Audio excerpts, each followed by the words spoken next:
Olá, queridos, a paz de Cristo a todos. Que bom que nós estamos aqui mais uma vez para a nossa pré-aula da Escola Bíblica Dominical. Que bom que o Senhor tem nos concedido mais essa oportunidade para poder passarmos a você comentários, subsídios e ensinamentos da Palavra de Deus. Queridos, nós estamos aí estudando o terceiro trimestre da nossa lição da revista Juvenis. Nós vemos aí que a primeira lição ela fala sobre a queda.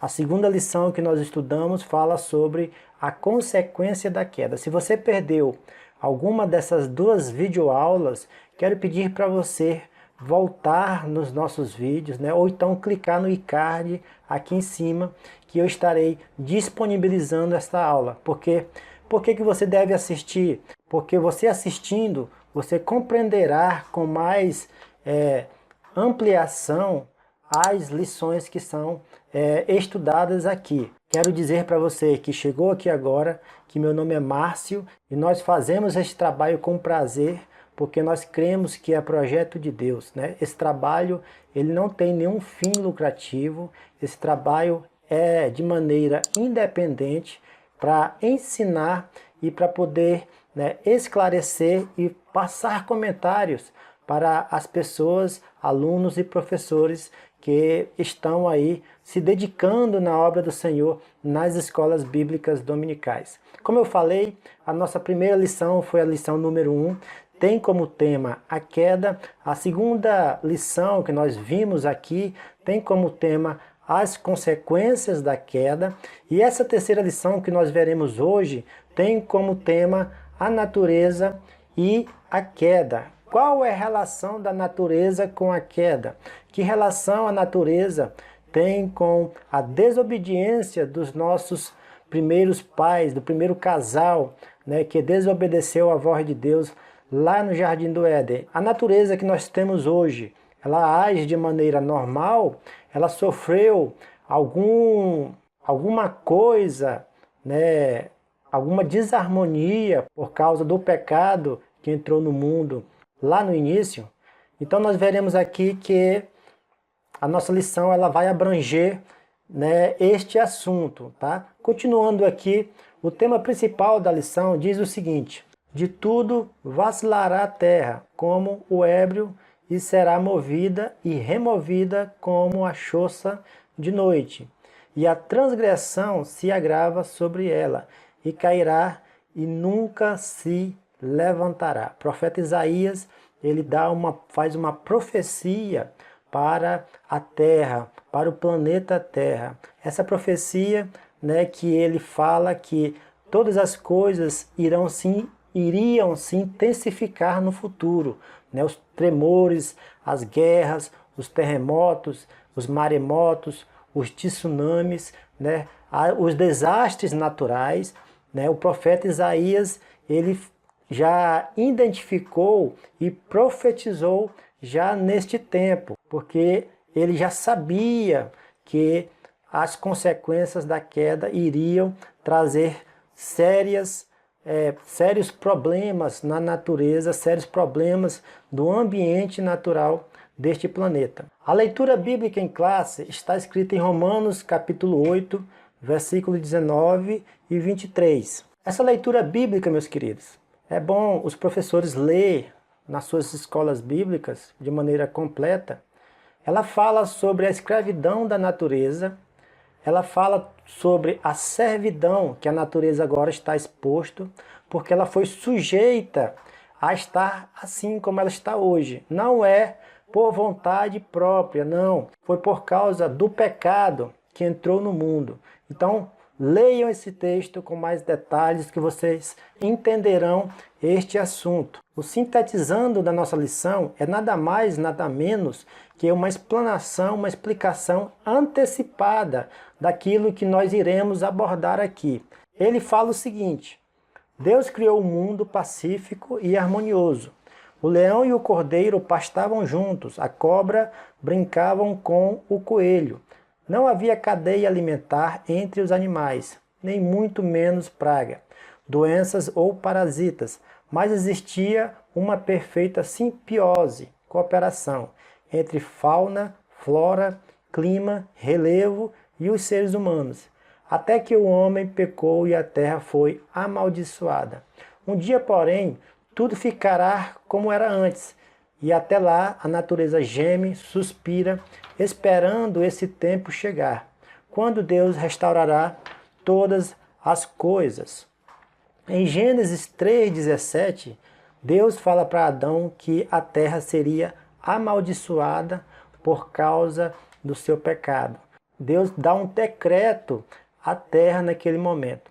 A partir desse momento, Adão começaria a suar, a sofrer, a sentir dor, para poder extrair algo da terra, para poder extrair algum mineral da terra, para poder extrair algum cultivo da terra. Neste momento, Adão sofreria com dores, sofreria com o suor do seu rosto, e a terra começou a ser amaldiçoada por causa do pecado de Adão. Claro, meus queridos, que essa amaldiçoação de Deus também afetou sobre a natureza. Nós veremos aqui mais na frente, com mais detalhes, os pontos e subpontos que nós abordaremos aqui para que você possa entender melhor. A introdução da nossa lição diz o seguinte: após a queda do homem, o caos se instalou na natureza. Então, importantes alterações se processaram em nosso ecossistema, o qual apresentou diversas variações, tanto no exterior da Terra, exemplo, terremotos, quanto no mar, tsunamis, no ar, tempestades, e no clima, excesso de chuva e seca. Além do surgimento de doenças e pragas, tudo isso como consequência do pecado e da morte. Portanto, veremos que a narrativa de Gênesis é verdadeira e atual para os nossos dias. Então, voltando aqui à nossa lição, as doenças começaram a surgir, os terremotos, tsunamis, maremotos, tudo isso foi consequência do pecado que entrou no mundo e toda a maldade no gênero, tanto humano como também na natureza. O Senhor Jesus, quando estava aqui na terra, ele disse que a terra estava nos princípios das dores.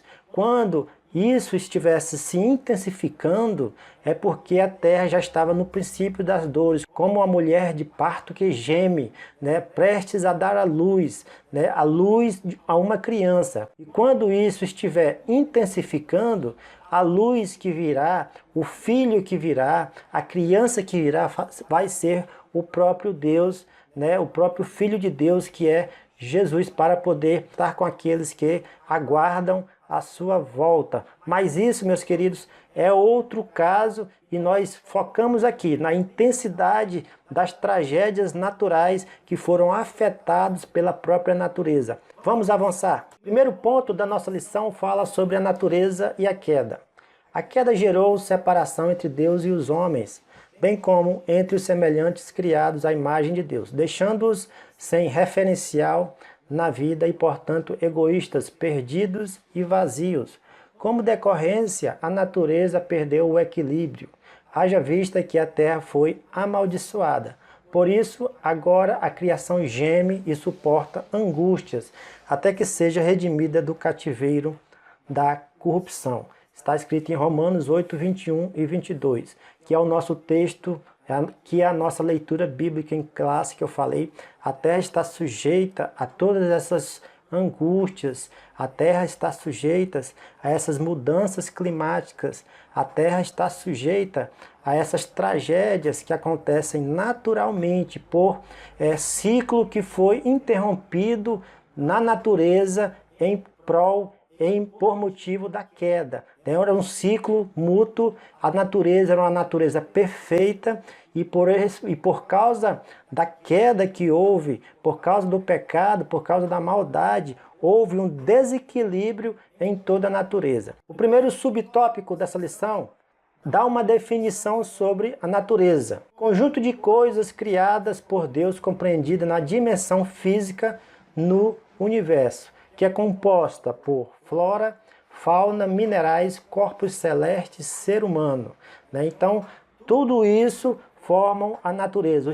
O sol, as estrelas, a lua, o céu, a terra, as árvores, a floresta, a fauna, a flora, né? Todos os minerais, até mesmo o ser humano, ele faz parte também da criação de Deus, da natureza em si. Nós fomos feitos para estar em comunhão com a natureza. Porém, o pecado nos afastou, nos distanciou também de Deus e fez com que nós esquecêssemos também essa comunhão com a natureza. Quantos nós nos sentimos bem em estar no lugar puro, em estar em um lugar que o ar seja puro? A natureza ele tem essa função de deixar o ar puro. O gás carbônico que nós soltamos, a natureza ela transforma em oxigênio puro, né, pela sua própria vontade. Mas há intensidade, coisas ruins também dentro da natureza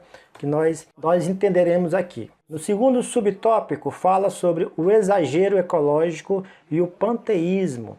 O exagero ecológico, meus queridos, falamos sobre a intenção do homem cultuar a natureza, a intenção do homem prestar adoração à natureza. A natureza ela é para ser admirada, sim, a natureza ela é para ser vivida. Fomos criados para estar com a natureza, mas nós não podemos de maneira nenhuma adorá-la, cultuá-la, porque isso já é um ato, né, contrário à palavra de Deus, contrário ao que o Senhor Deus nos ensina. Hoje existe, por exemplo, o panteísmo. O panteísmo é uma crença que crê que Deus está em todas as coisas, Deus faz parte de todas as coisas.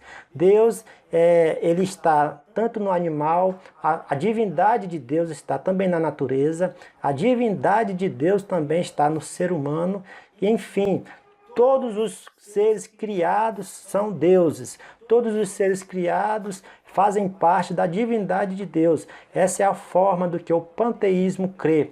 Pan significa tudo, teísmo significa Deus, então o próprio nome já diz, né, o Deus em tudo. Essa crença, ele crê que Deus não criou todas as coisas, mas Deus é todas as coisas, que é contrário à palavra de Deus, contrário ao que a Bíblia nos ensina, que nós fomos criados por Deus e a natureza, os céus e a terra também foi criado por Deus, portanto, existe um Criador soberano sobre todas as coisas. Existem dois filmes que fizeram muito sucesso, que dá uma interpretação do culto à natureza, que é o Pocahontas e também o Avatar. Quem já assistiu esse vídeo, né, percebe que a natureza é muito bela, é muito belíssima.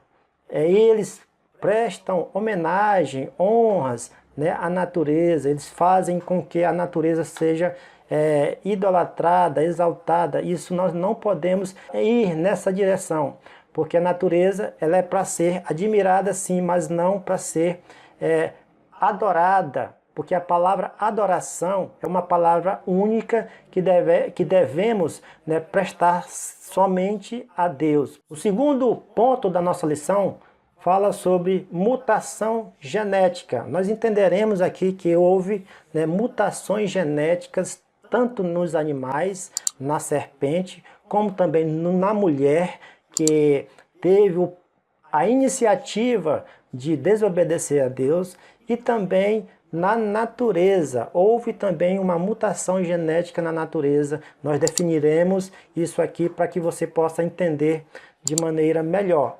O primeiro subtópico fala na serpente. Como consequência do pecado, Deus amaldiçoou a serpente. Ela, devorante, rastejaria e também comeria poeira todos os dias de sua vida. Para tanto, sem dúvida, houve uma mutação no seu código genético. Assim, aquela alteração física não ficaria restrita àquela serpente que foi usada pelo mal, mas alcançaria toda a sua descendência. Por isso, hoje todas as serpentes rastejam. Isso é lógico, isso é claro. Dá-se a entender, a Bíblia nos fala, que a serpente ela era um dos seres, um dos animais mais belos que existiam no jardim. A partir do momento em que o próprio inimigo, o próprio Satanás, utiliza, né, entra nesse animal para poder persuadir a primeira mulher, para poder persuadir a Eva, essa serpente, ela ela conversa com Eva, né? Então ela tem um diálogo malvado com Eva e faz com que Eva caia. Neste momento, Deus já está com a sentença marcada para essa serpente. Falou para ela que ela iria rastejar pela terra, comeria pó por consequência deste ato malvado, né? Dá-se a entender que ela era uma das mais belas animais do jardim, mas por causa dessa desobediência, ela veio a ser humilhada, rastejada e por consequência disso, toda a sua genética que veio após dela também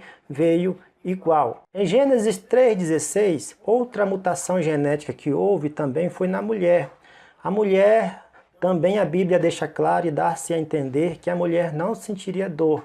Como nós vimos nas outras lições, ela não tinha dor e nem medo. Mas a partir do momento em que ela desobedece à voz de Deus, houve também uma mutação genética no seu físico, no seu corpo. Ela passaria então a sentir dores no parto.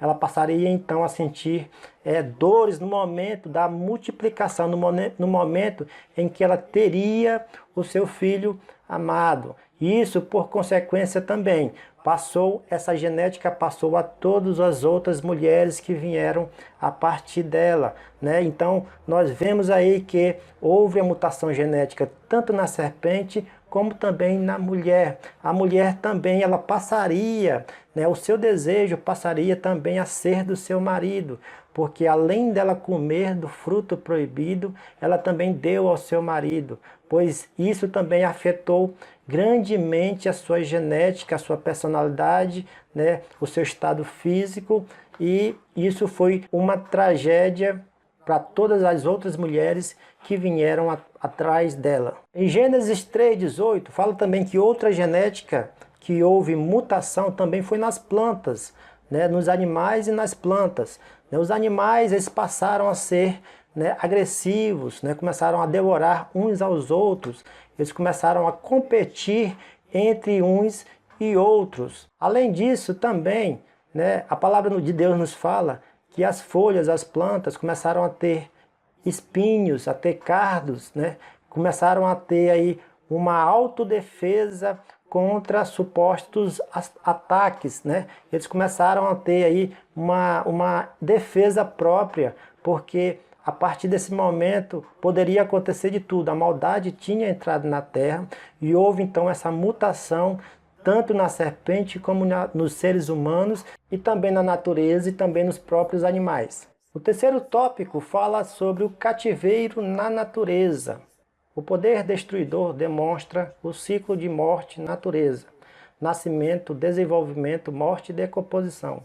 Não se trata de evolução, nem de seleção natural, mas de degradação, de tragédia.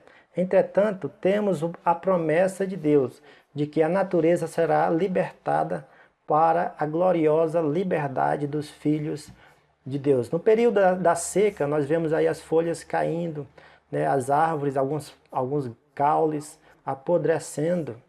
Nós vemos aí também, né, períodos de seca muito grande no Nordeste. Nós vemos aí também períodos muito frios ali no Sudeste, né, que também faz parte aqui do nosso Brasil. Aí afora nós vemos também outros períodos muito gelados. É importante que nós falarmos para você, querido aluno, estudar em casa, pesquisar em casa, um grande fenômeno que existe durante de 3 a 7 anos, que é o El Niño, que é um período em que as águas do mar elas se tornam mais quentes, né? As águas do mar, principalmente ali na costa do Peru, elas se tornam aí quentes e cria aí um clima em todo o mundo, né? Em todo o mundo, algumas regiões ficam mais quentes, outras ficam mais frio. El Niño significa menino, foi descoberto aí pelos peruanos no período do Natal, né? Mais ou menos por volta aí do mês de dezembro, por isso eles apelidaram, né, esse fenômeno de El Niño. Mas é importante você pesquisar, né, mais sobre isso. Existe também o La Niña. O La Niña é uma inversão do El Niño, que significa menina. Então eu deixarei para você um link desse vídeo para você entender melhor com mais clareza e estudar sobre esse assunto. Para concluir, nós vamos prosseguir. Como vimos, nosso planeta foi abalado profundamente pelo pecado. Está escrito: a terra cambaleia como um bêbado, tão pesada sobre ela é a culpa de sua rebelião. Pedro disse que estamos aguardando um novo tempo, e João viu isso se concretizar. Nessa expectativa, a natureza geme suspirando por novo tempo de justiça, os quais Jesus Cristo, nosso Redentor, os tornará realidade. A natureza está em escravidão e ela espera ansiosamente pela sua libertação, assim como nós também gememos por dores, por doenças, por vontades que às vezes anseiam do nosso ser contra a vontade de Deus. Né? Às vezes nós queremos, né, conhecer mais a Deus, às vezes nós sentimos aí tristezas, angústias, né? A natureza também ela sente isso, a natureza também ela está passando pelo mesmo, né, sentimento de escravidão e ela espera ansiosamente pela libertação na vinda do nosso Senhor Jesus Cristo, assim como todos os seres criados, e o homem não é diferente, também os animais também não é diferente. Em Isaías, capítulo 11, a partir do versículo 6 e 7, fala que o reino do Messias será pacífico e próspero. Fala que o leão ele estará juntamente com o cordeiro. Fala que o urso, né, estará juntamente aí com a vaca. Né? Então não haverá mais essa agressividade, não haverá mais essa tendência de animais serem matadores um dos outros, né? Com esse instinto de sobrevivência. A palavra de Deus nos fala, em Isaías principalmente, que esse período será pacífico. Nós voltaremos aí a viver como no Jardim do Éden, um período em que muitos e muitos aguardam ansiosamente. Se você gostou dessa videoaula, se você gostou desses comentários ao qual foi colocado aqui, compartilhe esses vídeos, publiquem, compartilhem nos seus grupos de WhatsApp, no Facebook, Instagram e todas as redes sociais, né? Avisem seus amigos, seus alunos que temos esse canal, que eu tenho certeza que assim como está sendo bênção para você, será também bênção na vida deles. Gostaria de agradecer pela oportunidade, fiquem todos aí na paz do nosso Senhor e Salvador Jesus.